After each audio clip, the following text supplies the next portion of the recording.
कहते हैं कि हर काम की अपनी एक उम्र होती है और हमारे यहाँ हर काम के लिए एक उम्र फिक्स की गई है।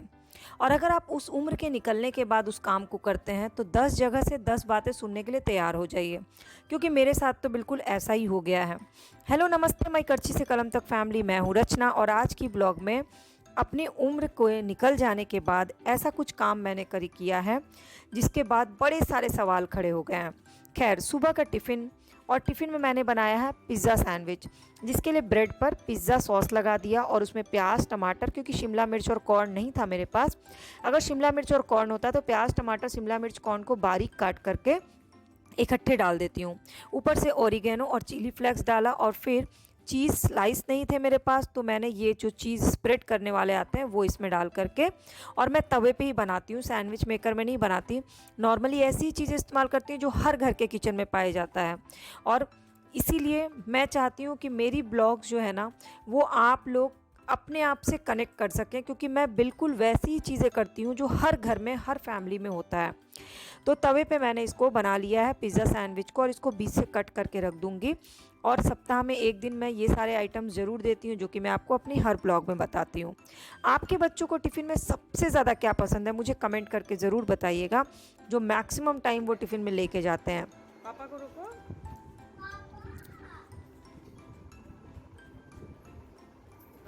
जाओ रचित। नहीं, आज नहीं ठीक है तबीयत मेरी, बता रहा है ना।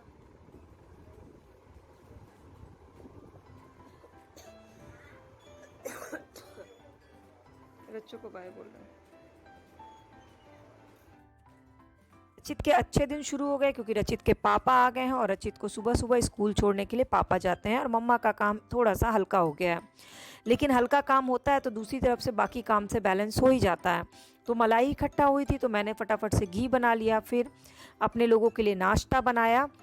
और आज बहुत ज़्यादा फास्ट फॉरवर्ड में काम कर रही थी, क्योंकि अपने उम्र से ज़्यादा जो मेरा एक उम्र निकल गई है, उसके बाद मैं एक ऐसा काम करने निकलने वाली थी आज, जिसके बाद मैं सवालों के घेरे में घिर जाती हूँ, और मुझे पता है कि क्या सवाल होंगे, मैं उसके लिए भी तैयार हूँ। और वो क्या है मैं आपको आगे ब्लॉग में दिखाती हूँ। वैसे घर में अगर आपको घी बनाना होगा तो मैंने उसकी वीडियो शेयर की हुई है, आप ज़रूर देखिएगा, उस ट्रिक को भी मैंने शेयर किया हुआ है। तो मैं पहुँच गई कॉलेज, और कॉलेज लॉ कॉलेज है। वहाँ पर मैंने भरा फॉर्म, और फॉर्म किस चीज़ का, तो ऑब्वियस है लॉ कॉलेज है तो लॉ करने के लिए फॉर्म भरा। इसके पीछे का रीज़न क्या था, मैंने एक फ्री लीगल एडवाइस की वीडियो पोस्ट की थी 1 साल पहले, जिसमें मैंने अपना कॉन्टैक्ट नंबर दिया था। मैक्सिमम लोगों ने कॉल किया और उन्होंने बोला मैडम मुझे लीगल एडवाइस दे दीजिए। मेरी लाइफ का शुरू से एक मोटिव रहा कि मुझे नॉर्मली हर चीज़ कोशिश करनी चाहिए कि मैं हर चीज़ सीखूं, कभी ये ना बोलना पड़े कि मुझे ये नहीं आता, मैं ये नहीं कर पाऊँगी। तो जब मैं लोगों को ये बोलती थी ना कि मुझे लीगल नॉलेज नहीं है, मुझे लॉ के बारे में कुछ नहीं पता है, तो मुझे एक बहुत ही अजीब सी फीलिंग आई कि मैं अगर चाहूँ तो मैं ये कर सकती हूँ, कि मुझे लॉ का भी नॉलेज होना चाहिए। तो आप लोगों के थ्रू मुझे ये मोटिवेशन मिला, और इस मोटिवेशन में मेरे साथ है मेरे हस्बैंड, क्योंकि हम दोनों फिर से स्टूडेंट लाइफ में वापस आ रहे हैं। मैं और मेरे हस्बैंड दोनों ने लॉ कॉलेज में लॉ करने के लिए एडमिशन ले लिया है। तो हम लोग वही एडमिशन लेने के लिए निकल रहे थे, और आज के प्लस पॉइंट ये था कि मैं ड्राइव करके अपने हस्बैंड को कॉलेज लेके गई। तो इतने सालों बाद हम लोग कॉलेज लाइफ में रिटर्न हो रहे हैं, काफ़ी एक्साइटमेंट है। बाकी तो क्लासेस होगी तो आपसे ज़रूर शेयर करूँगी। तो घर के बगल में ही है कॉलेज। इसका मेन रीज़न ये है कि रचित का स्कूल भी बगल में, तो मेरे लिए आसान होगा क्लासेस करना और उसके बाद रचित को स्कूल से लाना। और ये कॉलेज काफ़ी अच्छा है और यहाँ की यूनिवर्सिटी से अटैच है, मतलब यहाँ की यूनिवर्सिटी की डिग्री मिलेगी, और लेकिन रेगुलर क्लासेस करनी होगी। तो कॉलेज पहुँचने के बाद थोड़ी सी हार्ट बीट बढ़ गई थी, क्योंकि उम्र के इस पड़ाव में फिर से कॉलेज जाना, क्लासेस करना थोड़ा अजीब लगता है। इवन मेरे हस्बैंड बोल भी रहे थे कि मैं हूँ ना कि मेजर राम वाली कंडीशन मुझे लग रही है। तो मैंने उनको बोला भी कि आप लोगों, मेजर राम पे तो पिक्चर भी बनी है, मेरे जैसी लेडीज़ की तो स्टोरी पे ऐसी कोई पिक्चर बनी भी नहीं है। फिर कॉलेज में ढेर सारे फॉर्म मिले, मैंने अपना फॉर्म भरा, मेरे हस्बैंड ने अपना फॉर्म भरा, और फिर मैंने अपने यूट्यूब की कमाई से ये एडमिशन लिया। मेरे लिए सबसे ज़्यादा प्राउड फीलिंग यही थी कि ये वाली पढ़ाई ना मैं अपने पापा के सपोर्ट से, ना मैं अपने हस्बैंड के सपोर्ट से कर रही हूँ, बल्कि ये पूरा लॉ का कोर्स मैंने डिसाइड किया कि मैं अपनी कमाई से करूँगी, अपनी यूट्यूब की कमाई से। और इसके लिए मैं दिन रात आप लोगों के लिए इन्फॉर्मेटिव वीडियो शेयर करती हूँ, कोई भी फालतू की नॉलेज या इन्फॉर्मेशन शेयर नहीं करती हूँ, क्योंकि मेरे लिए सेल्फ सेटिस्फेक्शन बहुत ज़रूरी है कि मैंने अच्छे कंटेंट आपसे शेयर किए, ना कि सिर्फ पैसा कमाने के लिए फर्जी के कंटेंट शेयर किए हैं। तो इसलिए मुझे उस पैसे को एक पॉजिटिव डायरेक्शन में यूज़ भी करना था। नॉर्मली मैं जो पैसे आते हैं उससे मैं अपनी फैमिली मेम्बर्स को गिफ्ट भेजती हूँ बर्थडे और एनिवर्सरी में। बट इस बार सोचा कि इस बार अपने जो पैसे हैं वो तो सबने अपनी फैमिली मेम्बर्स पे तो खर्च करूँ ही, थोड़ा अपने पे भी करूँ। इसलिए मैंने सबसे पहले अपने पैसे से गाड़ी ड्राइविंग करना सीखा और अब मैंने लॉ में एडमिशन ले लिया। 16,000 रुपये लगे हैं फर्स्ट सेमेस्टर के एडमिशन के और 1,000 लगा एडमिशन फॉर्म का। पूरा कॉलेज भी हम विज़िट कर हमने किया। मैं आपको अभी कॉलेज भी दिखाती हूँ। फ़िलहाल ये ऑफिस रूम है और ऑफिस रूम पे स्क्रीन में क्लासरूम के सीन चल रहे थे। फिर मेरी नज़र पड़ी कि क्लासरूम में यूनिफॉर्म चलता है, मतलब जेंट्स के लिए black pant white shirt black coat है और लेडीज़ के लिए वाइट एंड ब्लैक कुर्ती या फिर पैंट पहन के जाए। तो मुझे लगा बताओ, स्कूल ड्रेस के बाद से तो आज तक कभी फिर ड्रेस में ऐसा कुछ ड्रेस कोड फॉलो ही नहीं किया। तो अब मुझे कॉलेज भी जाना है और फिर मुझे ड्रेस भी सिलवाना होगा, वो एक्साइटमेंट लेवल अलग ही था। फिर सारे डॉक्यूमेंट्स का प्रिंट आउट निकाला, फ़ोटो निकाला और फाइनली एडमिशन उस दिन हो गया हम लोग का। फिर मेरे दिमाग में आया कि चलो एक बार क्लासरूम भी देख लेते हैं, लाइब्रेरी भी देख लेते हैं, पता तो चले कि हमारा क्लासरूम लाइब्रेरी कैसा है। तो हम लोग सर के साथ गए और क्लासरूम और लाइब्रेरी देखा। काफ़ी अच्छा क्लासरूम है, ऑडिटोरियम टाइप का क्लासरूम है और लाइब्रेरी है। हालांकि लाइब्रेरी का मौका मेरे हस्बैंड ने दिया ही नहीं, सेम डे जाके वो इतनी सारी किताबें लेकर के आ गए कि मेरे ऊपर प्रेशर पड़ गया इन किताबों का। और मुझे ना अभी इतनी सारी चीज़ें मेरे साथ चल रही हैं, घर शिफ्ट हुआ है, घर सेट करना है, रचित का एग्ज़ाम चल रहा है उसको भी तैयारी करानी है और साथ ही साथ अपनी भी क्लासेस करना। और फिर एकदम नया फील्ड, लॉ एक ऐसा सब्जेक्ट है जब तक आप पढ़ोगे नहीं ऐसे ही तुक्का नहीं मार सकते, उसके लिए आपको डीपली उसको पढ़ना ही पड़ेगा। तो अब मैं बस वही सोच रही हूँ कि कैसे मैं सारी चीज़ें बैलेंस करूँगी कि लॉ भी करना है, रचित को भी पढ़ाते रहना है, घर भी संभालना है, बगल में घर भी सेट करना और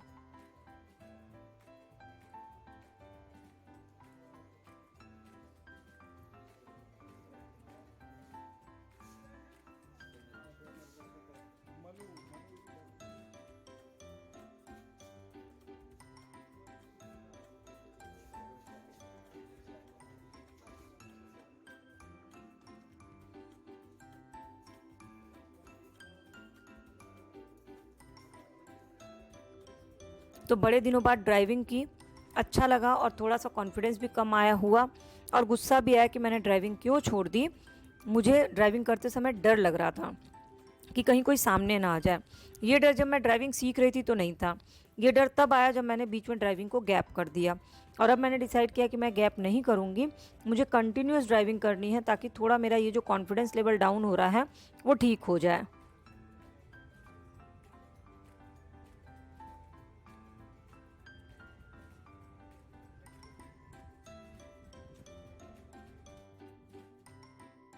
एडमिशन लेकर के घर आई तो मैंने बनाया मशरूम। मशरूम को बनाने से पहले छील लेती हूँ और एडमिशन के बाद एडमिशन की चीज़ें भी दिमाग में चल रही थी। बगल में अपने घर में सामान शिफ्ट हो गया, उसमें किस एरिया से मुझे सब कुछ काम शुरू करना है ये भी सोच रही थी। और मशरूम की रेसिपी आपसे शेयर किया है कि नहीं ये वाली, ये भी सोच रही थी। फिर याद आया कि मैंने ये रेसिपी आपसे शेयर की हुई है, आप चाहें तो देख सकते हैं। वैसे आपको इस उम्र में क्या ऐसा है जो करने की इच्छा है, जो आपको रिग्रेट फील होता है कि काश मैंने ये किया होता? अगर आपके मन में कोई ऐसी काश जैसी भावना है ना, तो मेरे ख्याल से उसके लिए कोशिश ज़रूर करनी चाहिए।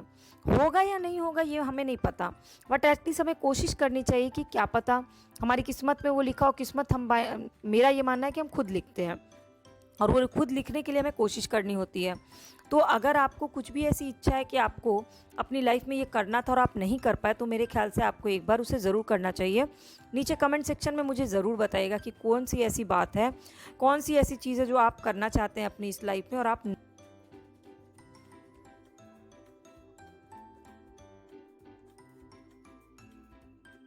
अब पता है ज़्यादातर रिलेटिव्स के साथ, अगल बगल में फ्रेंड सर्कल तो काफ़ी खुश है सुन करके, बट बहुत सारे लोगों को ये लग रहा होगा कि अब इस उम्र में पढ़ाई करने की क्या ज़रूरत है। इवन रचित का भी यही सवाल है, मम्मा तुम अब कॉलेज जाओगी तो कैसे फिर आओगी मुझे स्कूल लेने के लिए? उसने कभी मुझे बाहर जाते देखा नहीं क्योंकि मैं ऑफिस कभी गई नहीं, इसलिए वो इस चीज़ का यूज़ टू ही नहीं हुआ। लेकिन और भी लोगों के मन में ये थॉट चल रहा है कि 40 साल से ज़्यादा हो गई इसकी उम्र, अब ये लॉ करेगी, क्या ज़रूरत है अभी लॉ करने की। मेरी फैमिली इस मामले में बहुत सपोर्टिंग है, इवन मेरे बाबा दादी भी काफ़ी सपोर्टिंग रहे।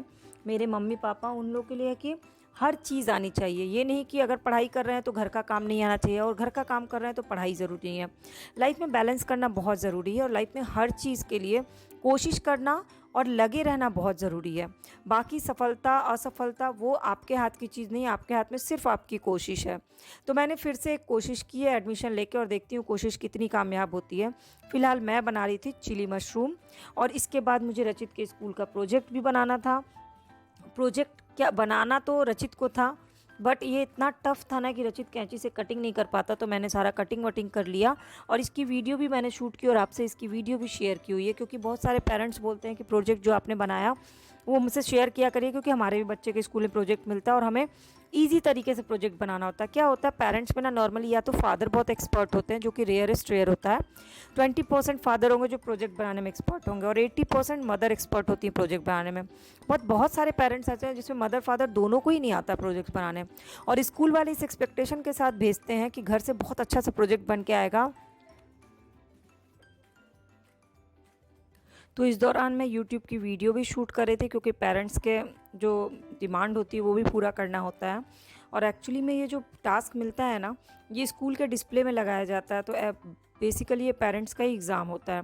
तो मैं बहुत ज़्यादा ट्रिकी चीज़ें नहीं बनाती हूँ, वही करती हूँ रचित जो ईज़िली रचित कर सकता है।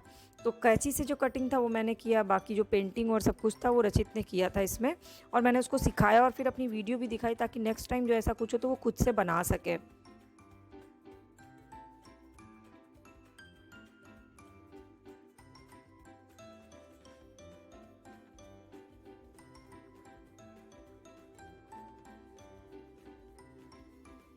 फिर जब तक प्रोजेक्ट में फेविकॉल सूख रहा था तो मैंने चिली मशरूम बना लिया। तो रिफाइंड ऑयल में लहसुन और अदरक का पेस्ट डाला।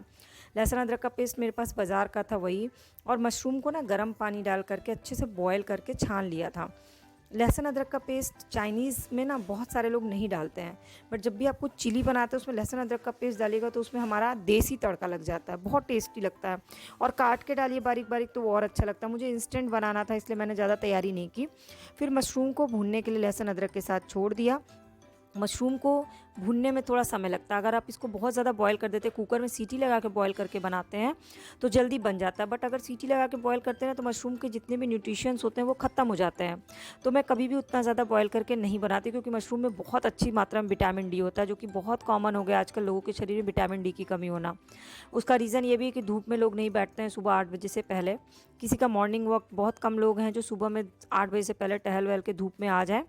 तो ये मशरूम भुनने के लिए छोड़ दिया, और फिर मेरे पास ये चाइनीज़ मसाला था। नॉर्मली ये मसाला मैं घर पे बनाती हूँ, बट आज इंस्टेंट वाला था, क्योंकि थक भी बहुत गई थी। रचित को भी स्कूल से लाया, फिर खुद भी कॉलेज से वापस आई, तो इसलिए मैंने बहुत ज़्यादा एफर्ट लगा के चिली मशरूम नहीं बनाया। तो ये मसाला डाला, इसमें सोया सॉस डाला, चिली सॉस, वाइट विनेगर और थोड़ा सा टमाटो सॉस। इसकी डिटेल रेसिपी मैंने चैनल की प्लेलिस्ट पे शेयर की है, आप एक प्लेलिस्ट देखिएगा, मशरूम एंड पनीर रेसिपी।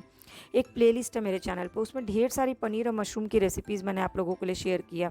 आप चाहें तो उसको देखिएगा, और बनाने का मन हो तो ज़रूर बनाइएगा, और अपना रिव्यू भी मुझे ज़रूर दीजिएगा, क्योंकि मैं अपने ब्लॉग के through recipes, skin care, parenting, सारी चीज़ें शेयर करती रहती हूँ। क्योंकि हम सब क्या हैं, डे टू डे लाइफ में हम सब की ज़िंदगी इन्हीं सब चीज़ों से जुड़ी हुई है। इसके बिना हमारी लाइफ एक दिन पूरा नहीं हो सकता। तो अभी इसका बैटर तैयार कर लिया, इसमें थोड़ा सा कॉर्नफ्लोर भी डाल दूँगी ताकि थोड़ा सा गाढ़ा बन जाए। तो ये मैंने कॉर्नफ्लोर इसमें डाल दिया है, और जब तक मशरूम भून गए, किचन के बगल में ही रचित का प्रोजेक्ट बना रही थी कि एक तरफ मशरूम का भी काम होते रहे, एक तरफ प्रोजेक्ट का भी, और यही बैटर डाला और फिर मशरूम मैं उसके साथ वो कर दिया। फिर मैंने रचित को ट्यूशन पढ़ाया, क्योंकि एग्ज़ाम चल रहे हैं, एग्ज़ाम की भी तैयारी है, साथ में साथ होमवर्क भी कराना है, और एग्ज़ाम की भी तैयारी करवानी है, राइटिंग प्रैक्टिस भी कराना है। और प्रोजेक्ट में जो प्रोजेक्ट है ना, उसमें उसको स्टेज पे बोलना भी था, उसको पूरी स्पीकिंग की तैयारी करानी थी कि स्टेज पे कैसे बोलते हैं, कैसे एक्सप्रेशंस देते हैं, कैसे हाथ का मूवमेंट्स होता है। पलंग पे खड़े हो करके मैंने उसकी सारी प्रैक्टिस करवाई।